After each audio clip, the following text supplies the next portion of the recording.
new part of the workers' rights bill, which apparently gives workers the right to complain to the boss about being offended if they're sort of front-facing in a business like hospitality, where they might be serving behind a bar, they hear you and I having a conversation which they don't like, suddenly they get to complain to their employer and might be able to get compensation for being offended.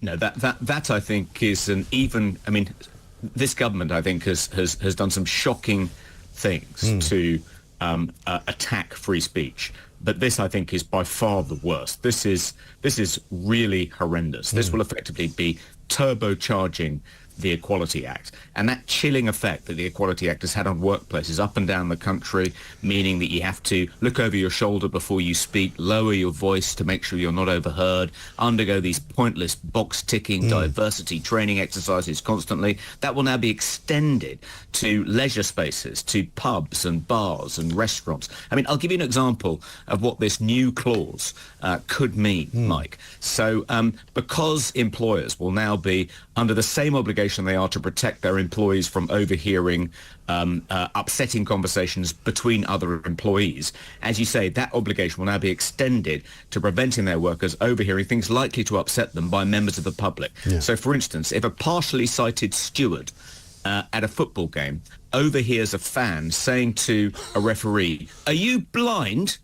Yeah. That steward could sue the football club for not taking all reasonable steps to protect him from being harassed by having to overhear comments which are likely to make him upset because of his protected characteristic, his partial sightedness. And, a woman wearing an adult human female T-shirt, a gender-critical feminist, won't be able to walk into a pub or a bar or a restaurant or a hotel lounge for fear that a trans employee may be upset by what's written on her T-shirt. Kathleen Stock won't be able to set foot on another university campus in the whole of the UK for fear that a trans employee of the university may feel harassed in virtue of her presence on campus.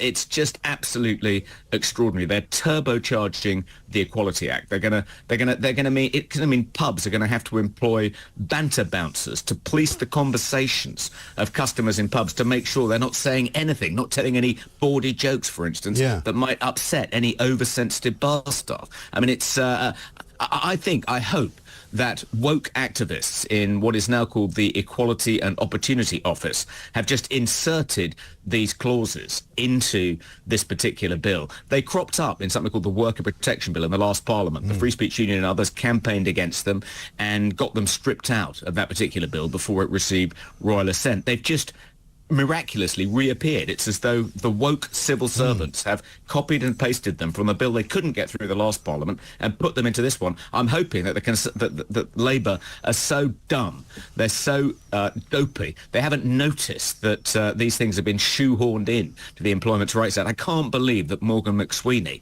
would be in favour of this kind of devastating blow to the hospitality industry.